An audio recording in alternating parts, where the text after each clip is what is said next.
conocer un poco más sobre esta especie controvertida. Bien, yo quiero iniciar para hablar con Café Robusta con una pregunta hacia ustedes, hacia el público. Y la pregunta es, ¿quién considera de ustedes que se debe impulsar el cultivo de café robusta en Centroamérica y el Caribe? Esto es muy importante para mí, no es para causar más polémica, sino es para tener un sondeo, y ahorita les cuento por qué. Entonces, si me hacen favor de levantar la mano aquellos que consideren que se debe impulsar el cultivo de café robusta en Centroamérica y el Caribe, por favor, se alza la mano los que lo consideran. Muy bien, miren, me da gusto que así a grosso modo entre 30, 35%, 40% levantaron la mano. Otro más en Panamá, digamos 40%. Eso me da gusto porque hace 40 años, les comento una anécdota, me invitaron hace 28 años, yo ya trabajaba en mejoramiento de robusta, en un proyecto grande con la empresa Nestlé en México, y me invitó el sector de café a hablarles sobre esta especie. Yo me sentí halagado y contento, fui a la reunión, les presenté las perspectivas, cómo veíamos al robusta, pero al final la invitación fue para decirme que ya no trabajara más en café robusta, porque no era posible que el dinero público, yo trabajaba en una institución pública de gobierno federal, se usara para investigar en algo que no tenía futuro, que era el café robusta. Me sorprendí, realmente todo el sector me criticó por trabajar. Bueno, afortunadamente el instituto y la secretaría pues seguimos trabajando. Entonces, afortunadamente, muchos años después, los hijos de esos productores ya siembran café robusta en México. Entonces es un proceso lento, ¿verdad? Pero por eso quería sondear, me da gusto que el 40% quiera que se impulse. Yo sé que es difícil porque tiene mil cosas políticas, técnicas, culturales, la costumbre de trabajar un solo cultivo, el desconocimiento. Entonces esperemos que después de esta plática podamos aumentar al menos 5%. Bien, vean, esta es la imagen general que se tiene del café robusta. Y aquí quiero citar al doctor Christophe Montañón, que es el experto a nivel mundial en café robusta, un francés del CIRAD, y él en una plática hace unos 8 o 10 años aquí en Centroamérica dijo que el café robusta era como la bella y la bestia, haciendo alusión a esa película que creo que todos hemos visto, ¿verdad? La bella y la robusta, el robusta y el arábica, la bella y la bestia. Y esperaba él, terminó su plática diciendo que esperaba que algún día la bestia se convirtiera en el príncipe azul, que el robusta fuera valorado. ¿Sí? Y yo quiero agregar también esta analogía del patito feo, que seguramente todos la conocen, de Christian, ¿verdad? El escritor, ¿sí? Donde era un patito diferente, más torpe, más grande, diferente a los demás patitos, y resulta que al final del cuento se convirtió en un bello cisne, ¿verdad? Esperemos que el robusta deje de ser el patito feo. Y he escuchado a través de estas décadas muchos comentarios que el café es de pésima calidad, ¿sí? Que tiene un precio más bajo, ¿sí? Que desprestigia al café arábica. No, ¿cómo vamos a sembrar robusta en un país? Ustedes saben que durante muchos años no se ha cultivado en muchos países esta especie robusta, ¿sí? Por lo mismo, por la imagen que va a dar a su café arábica, o también hasta de técnicos he escuchado que contamina el café árabe, ¿sí? Lo cual sabemos que no es posible porque una es especie diploide, otra es tetraploide y no se puede cruzar, ¿sí? El polen no contamina al polen de arábica. Entre árabes sí, porque se pueden autofecundar y puede haber cruzamiento, pero entre una especie robusta y arábica no es factible. Bien, son los comentarios más generales que se escuchan, más sin embargo, en estas últimas décadas, la producción de café robusta está creciendo. Y vean aquí en esta lámina la evolución. En los años 80 teníamos 40 millones de sacos y ha ido subiendo hasta llegar a estos días, a los ciclos pasados, 74 millones de sacos de 60 kilos. ¿Sí? Y se espera que para el siguiente ciclo llegue a 77 millones de sacos. Entonces ha ido creciendo muy rápido, muy rápido. Yo recuerdo hace los años 80, mediados de los años 80, el 80% de la producción era arábica y el 20% robusta. ¿Sí? Hoy tenemos un 58% de producción arábica en el mundo y la diferencia es de producción de café robusta. ¿Y quiénes son los países que más están contribuyendo? Lo sabemos, ¿verdad? Vietnam, que apareció en los 90, en los años 2000, ¿sí? Y que produce el 40% de este café robusta en el mundo, ¿sí? Con 28 millones de sacos. Brasil, que ha también crecido muchísimo en la última década, ¿sí? Ya llegó a 20 millones de sacos. Son los dos principales productores de este café. Sigue Indonesia, sigue Uganda, India. Y por ahí en el desayuno me preguntaron, ¿y Centroamérica cómo está? Bueno, está en el resto ahí. Centroamérica aporta apenas entre 500 y 700 mil sacos. Entonces no llegamos ni al millón de sacos. Y aquí quiero marcar una gran diferencia también. Vietnam y Brasil no solo producen más, sino tienen muy altos rendimientos, debido tanto a variedades como al manejo. Sí, tienen rendimientos de 47 sacos, ¿sí? Vietnam por hectárea, ¿sí? Y 42 sacos Brasil, comparado con los otros que andan en 10 sacos. Bien, quiero platicarles un poquito de las intervenciones que ha tenido el café robusta en la cafeticultura. Hay datos que a veces desconocemos, pero miren la gran relevancia de esta especie, de este patito feo, de esta especie que no ha sido valorizada. Quiero comentarles que el arábica es hijo del café robusta. ¿Sí? Coffea canephora se cruzó con Coffea eugenioides, cruzamiento natural, y en ese cruzamiento nació el Coffea arábica.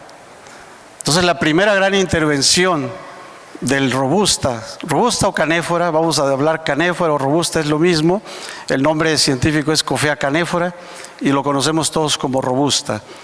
Entonces la primera intervención es la creación de esta especie arábica. Entonces robusta es más antigua.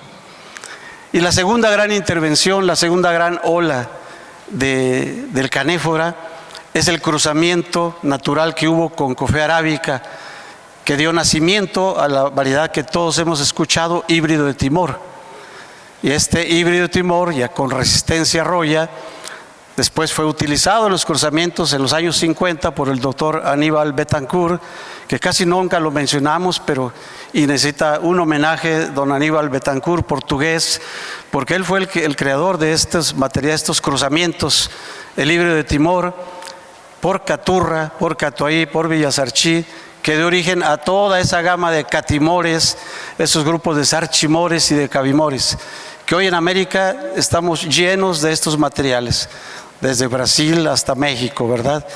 Entonces, vean las grandes intervenciones que ha tenido esta especie que no está tan valorizada.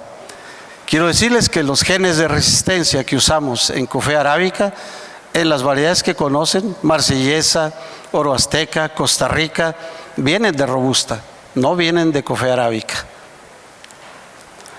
Bien, y aquí quiero hacer algunas comparaciones de las características más importantes de estas especies. Vean, Coffea arábica, la primera gran diferencia, y que hay que saber sobre todo los agrónomos o los que vamos a hacer manejo agronómico, es que es la biología de la reproducción. Arábica es una planta autógama, es decir, que podemos tomar la semilla de la planta porque se autofecunda, ¿sí? Y no tenemos mayor problema de variación. Coffea canéfora es una planta alógama, es autoincompatible. Si dejan una sola planta o un clon solo de robusta, no les va a producir. Necesita polen cruzado, como el maíz, que necesita que haya cruzamiento. Entonces es una gran diferencia y cambia mucho en el manejo, y esto tiene que ver también con los métodos de mejoramiento genético que usamos.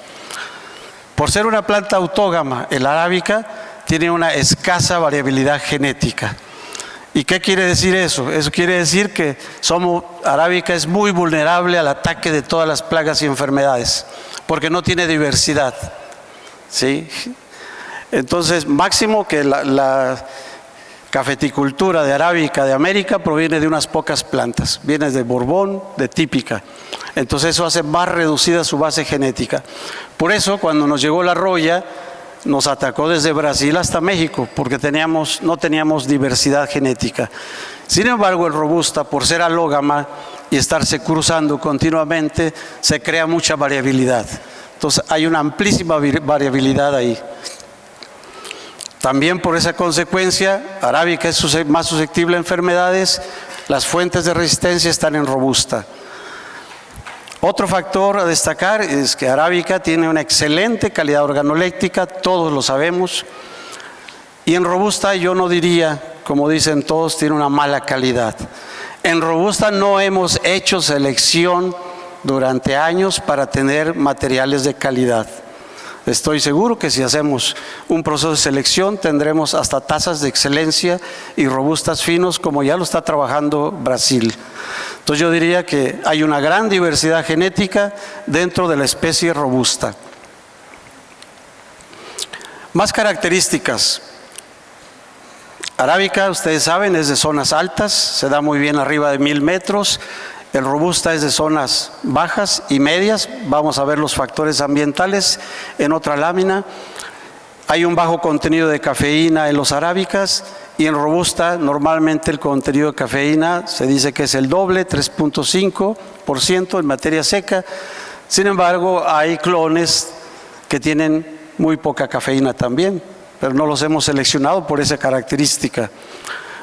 Otro factor. Los costos de producción en arábica son más altos. Hay reportes, estudios de varios investigadores, reportan entre 25 y 30% menor el costo de producción en los robustas. Lógicamente son menos plantas por hectárea también, ¿no? Y otra característica es que en Coffea arábica hay menor resiliencia al estrés climático. Y he leído en los últimos años, sobre todo los brasileños están sacando muchos artículos sobre resiliencia al estrés climático de diferentes variedades de esta especie.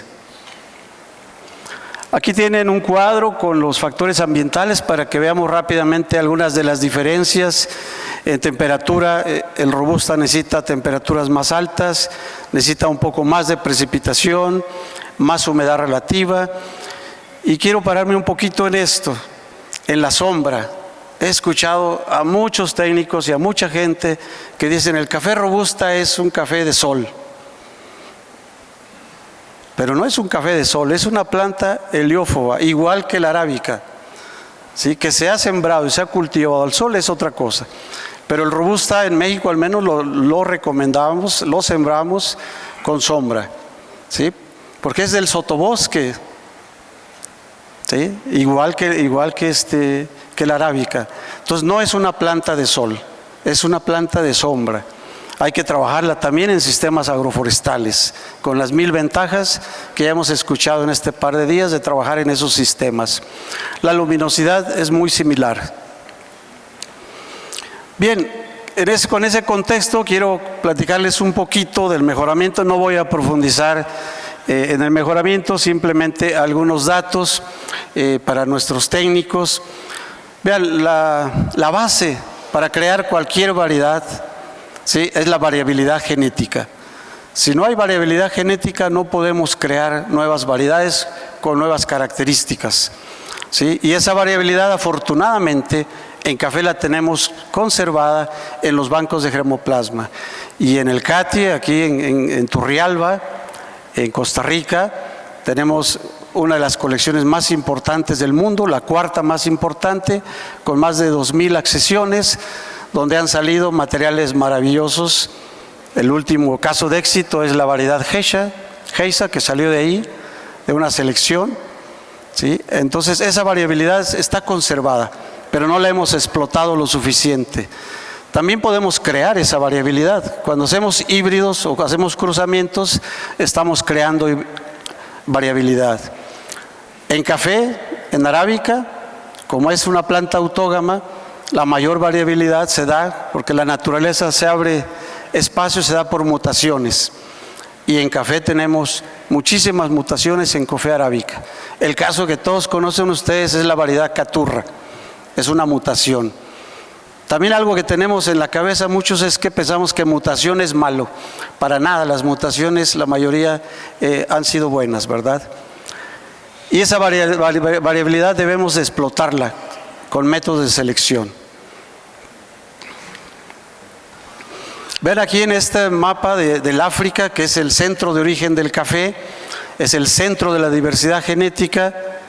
Sí, y yo quiero que vean ahí dónde está, en el círculo está la ubicación del centro de origen del canéfora. Vean que está desde el Congo, desde el oriente, ¿sí?, hasta el occidente, en Guinea, ¿sí?, está el origen, es un origen muy, muy amplio del robusta.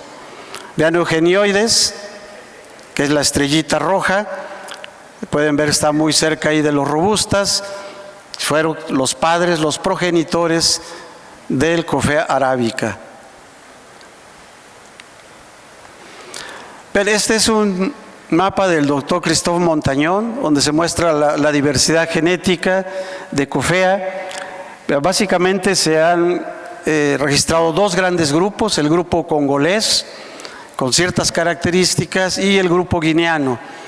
El grupo congolés, por ejemplo, tiene mayor resistencia a roya, pero más susceptibilidad a la sequía.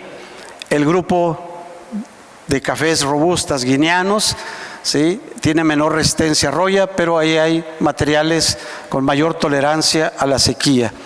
Ahí podemos ubicar los conilón, que son los más usados en Brasil, están dentro del grupo congolés. Los clones mexicanos también están en el subgrupo 2 del grupo congolés. Entonces hay una gran diversidad genética que no está explotada aún. Y quiero darles aquí un ejemplo de la variabilidad genética en café. Vean, este es el peso de 100 semillas. Del lado izquierdo, vean en color verde, vean el testigo, que el criollo. El robusta siempre ha sido conocido por tener semilla muy pequeña. Los criollos así lo tenían. 12 gramos el peso de 100 semillas. Sin embargo, vean, tenemos ahí la marfileña, que es una variedad del doctor Christophe Montañón, el conilón con 14, ¿sí?, y algunas otras. Las dos que están, la rubí 1 y 2, son del sector privado.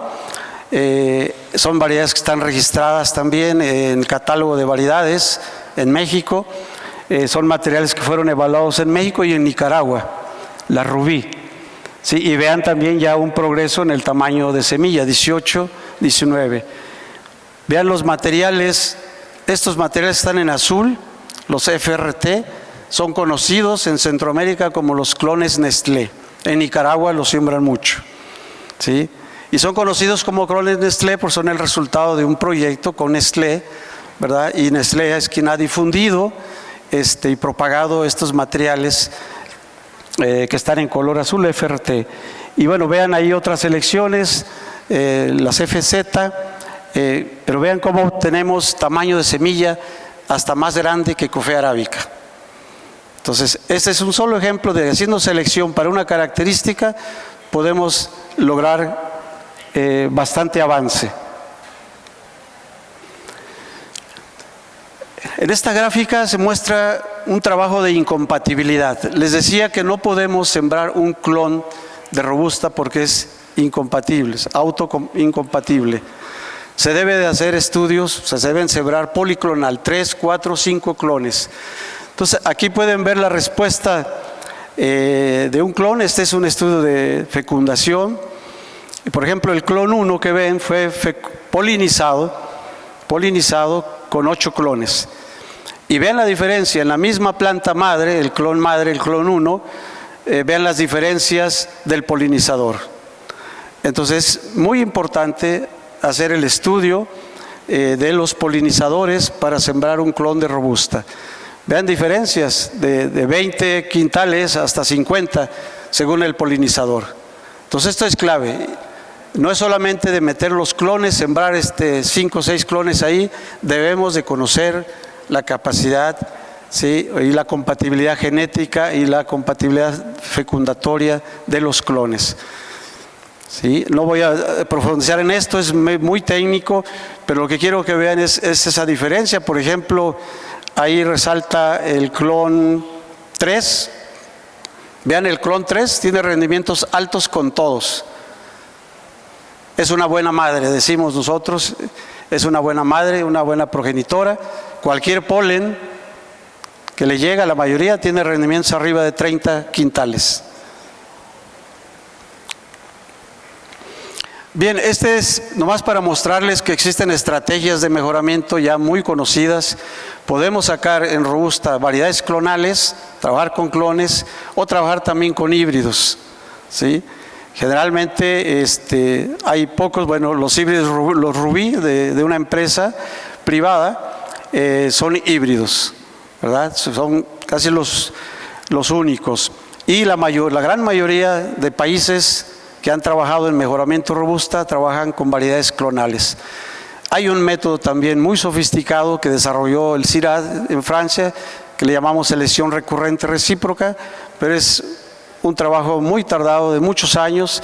Aquí la recomendación para los países es que trabajemos más con selección clonal, más viendo los avances que tenemos en mejoramiento genético hoy en día.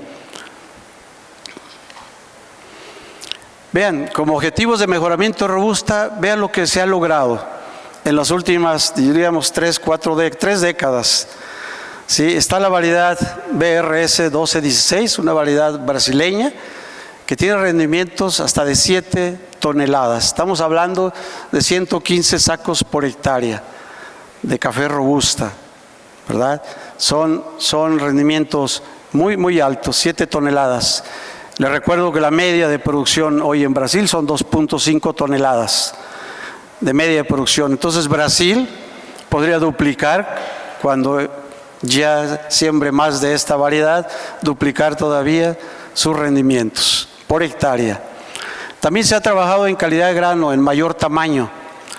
Vean, esta BP 534 es una variedad de Indonesia, que es donde inició el mejoramiento genético en Java el siglo pasado, ¿sí? Y bueno, que tiene rendimiento de 2 toneladas, tiene un grano muy grande. Pero también en la última década hemos tenido mejoramiento en calidad de taza en robusta, ¿sí? Está esta BRS 2314 de Brasil también, que tiene 80 puntos en taza, 80 puntos en taza y 6 toneladas por hectárea. O sea, además de tener alto rendimiento, tiene buena calidad.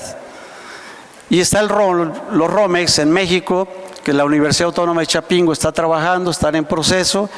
Aquí se encontró un clon con 82 puntos en taza y hechos estas cataciones por expertos, Q-Grader, ¿verdad?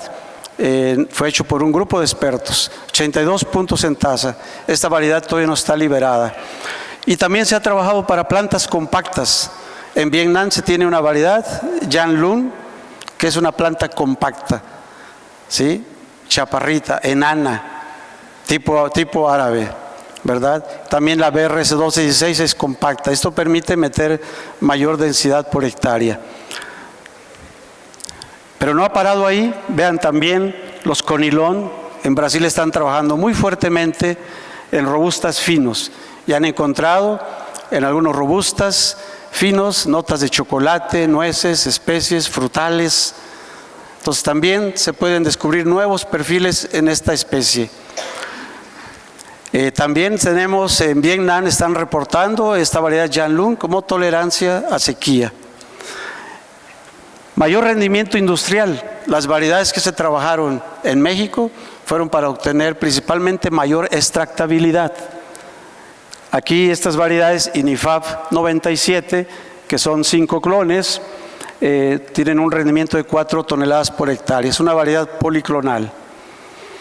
Y bueno, el otro tema, resistencia a enfermedades, plagas, nematodos, también tenemos. Bueno, la variedad Nemaya, que todos conocemos, del doctor Paco Anzueto, mi amigo y compadre, y me va a pedir que diga que esa no es de productividad. Recuerden, Nemaya no se usa para producción, se usa como variedad porta injertos, muy valiosa, y las únicas que tenemos es un híbrido de 2 clones de robusta, la variedad Nemaya, para resistencia a nematodos. Y se tiene las variedades 10 clones de la Naro Quitusa, estos son de Uganda, si mal no recuerdo. Estos también tienen resistencia, aparte de resistencia a roya, también resistencia a mancha de hierro y a marchitez del cafeto. Entonces vean todo lo que se puede hacer con mejoramiento genético, y esto es muy reciente, ¿verdad? Bien, como comentarios finales, estoy en buen tiempo, con 2 minutos. Decirles que la cafeticultura de Centroamérica y toda Latinoamérica tiene muy poca variabilidad. Eso nos hace muy vulnerables, ¿sí? Ya lo sufrimos en 2012 con la roya del café, nos atacó a todos. A México nos tiró la producción a la mitad, igual en Centroamérica. Afortunadamente teníamos variedades provenientes del Catimores y Sarchimores que nos ayudaron. Tuvimos que hacer renovación de cafetales y brincar a esas variedades mejoradas para resistir la roya. Y aquí pues el canéfora, por su resiliencia, su resistencia, puede aportar a la sostenibilidad de la cafeticultura de la región. También puede haber un reordenamiento, porque el café robusta es de zonas bajas y medias, y dejar el café arábica para las zonas altas, donde se expresa muy bien y da un café de altísima calidad. Considero que la región debería tener un programa de mejoramiento genético, ¿sí? No hacer una investigación y ya difundir clones, pero deberíamos empezar introduciendo materiales, evaluándolos, conociéndolos, capacitando a los técnicos para que sepan manejar el café robusta, que tiene un manejo muy diferente, ¿verdad?, al café arábica. Entonces sería muy importante que la región introdujera clones. Hay clones ya muy valiosos, ¿verdad? Al menos los de México están completamente disponibles, pues son registrados como variedades de uso común para el uso de todo mundo. Entonces consideramos que por su alto rendimiento, sus valiosas características agronómicas que tiene el robusta, el potencial que tiene, que podemos encontrar nuevos perfiles, la gran diversidad genética que tiene el robusta, puede jugar esta especie un rol cada día más importante en el café. Y aquí quiero presentarles esto que me dio mi amigo y compadre Paco Anzueto, lo sacó de su biblioteca y me dijo: vas a hablar de café robusta, te mando este documento. Lo sacó de su biblioteca, es una publicación de un visionario del siglo pasado. Él dijo, vean el título que sacó, y es en Guatemala: Café robusta, el café del porvenir. De ese tiempo, y les digo la fecha, 1912. Desde esa fecha, este técnico científico ya veía que el robusta era el café del porvenir, ya le veía muchas cualidades, y nos estábamos tardando todavía mucho.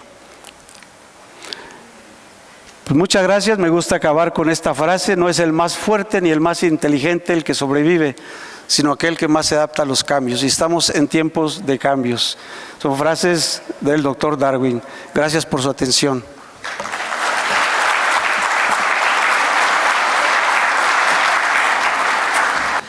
Alfredo, tenemos preguntas bastante interesantes del público esta tarde y lo vamos a hacer así rapidito porque el tiempo nos come. Pregunta número 1 de Gabriel Aguilar: ¿sería la mejor opción en áreas de bajío, o sea alrededor de los 600 metros o menos, la siembra de café robusta? Sí, desde luego. casi prácticamente desde los 200 metros hasta los 700 metros sobre el nivel del mar, ahí las condiciones ambientales. Esto hay que usarlo de acuerdo a los factores ambientales, porque puede cambiar en otro país, ¿verdad? Recuerden que tenemos una gran variación. Los 200 metros de México no son los 200 metros de Brasil, pero sí es de zonas bajas. Es donde mejor se expresa. Otra preguntita, esta la hice yo. Ya se fue, ¿dónde está? Se pierde. En las robustas, para tener mejor costos de producción, dependeremos de la mecanización, especialmente para la cosecha. Desde luego que el uso de la mecanización nos va a reducir los costos, y yo creo que es un tema que se habló ya también en la mañana, que también debemos de impulsar, porque tenemos el gran problema de los altos costos de producción, pero también de la falta de mano de obra. Entonces, con mecanización matamos dos pájaros de un tiro, y desde luego que el robusta, que se va a sembrar en zonas bajas, si se mecaniza, sería lo ideal, ¿verdad? Vamos rápido, ¿verdad? Cuando se dice que, la pregunta la hace Mauricio Sanseverini, cuando se dice que el robusta se cultiva bajo sombra, ¿de qué cantidad de árboles por hectárea estamos hablando? De árboles de sombra, imagino, ¿verdad? No es la cantidad de árboles, ya lo explicó excelentemente el doctor Elías, no es la cantidad, es la cantidad de luz que dejamos pasar, porque no podemos generalizar, no les puedo decir 100 árboles, porque cada árbol tiene una densidad diferente, tamaño de hojas diferentes, es la cantidad de luz que deja pasar. Y así recuerdo que puso el doctor Elías su cantidad del 32 al 50%, si mal no recuerdo, de luz. Porque hay especies de sombra, leguminosas, que tienen la hoja más diferente o ramas más cerradas y dejan pasar menos luz. Recuerdo hace 30 años un investigador puso sobre hule un experimento, y sobre hule no dejó pasar nada de luz. Entonces depende, o sea, no podemos hablar de número de árboles, hay que hablar de la cantidad de rayos luz que entran al sistema. Ok. Esta pregunta la hace Luis Antonio Ramos. ¿Qué opinión le merecen los híbridos de cofea arábica, de arábicas, injertados en robustas, como una forma de aprovechar la fortaleza de robusta? No, pues, excelente pregunta, y ya usted mismo dio la respuesta. Lo ideal, miren, independientemente del rendimiento que dé una variedad, un híbrido va a rendir más que una variedad línea pura. Eso lo tenemos comprobado en todo el mundo y en todos los cultivos, no solo en café. El híbrido siempre va a ser más productivo, más resiliente, por el vigor híbrido famoso, por la heterosis que existe. Pero si a eso lo injertamos, ese híbrido, sobre un robusta, y preferentemente que sea el de Maya para hacerle publicidad a mi amigo, vamos a tener más rendimiento. Yo recuerdo un experimento que hicimos con 5 variedades injertadas versus no injertadas, semilla directo y los mismos materiales injertados, y el aumento fue de 25 a 30% en rendimiento solo por el hecho de injertar. Entonces, hay que usar híbridos, y si los pueden injertar sería lo ideal. Esta pregunta también está interesante. Santos Barrera dice, sabemos de que los robustas son resistentes a la roya, pero ¿qué tal les va a los robustas con la broca del café? Y yo agrego, ¿qué tal les va con la antracnosis? Mire, gracias por la pregunta. No podemos generalizar, porque tenemos robustas, y ustedes lo han visto seguro en el campo, y han visto, este robusta tiene roya. ¿Sí? Recuerden que es una planta alógama, entonces cada planta va a ser diferente en una población, ¿sí? Y es tan diverso que hay susceptibilidad a roya, y hay muchos genes de resistencia a roya también. En este caso también hay tolerancia a sequía y hay susceptibilidad a sequía. O sea, la gama de resistencias, tolerancias es muy amplia. Entonces yo le puedo decir que podemos crear una variedad resistente a lo que cada país quiera, ¿sí? haciendo selección, haciendo mejoramiento. Yo soy seguro que vamos a lograr tener un robusta con una tasa excelente una vez que hagamos selección, que busquemos y que hagamos trabajo de selección. Ahora, resistencia a broca hasta hoy no se ha reportado. No tenemos un reporte de resistencia a broca, pero seguramente porque no la hemos buscado, ¿sí? Pero bueno, igual arábica es sensible también a la broca, ¿verdad? Igual que el robusta. A mí no me preocuparía mucho eso, porque en broca, si algo hemos trabajado en todos los países, es broca, y tenemos infinidad de un manejo integrado muy completo, desde los muestreos, donde podemos reducir poblaciones, control biológicos, y mucho manejo para manejar la broca, ¿verdad? Si en un momento dado no encontráramos una resistencia a broca, materiales, ya hay mucha tecnología para manejo integrado de broca.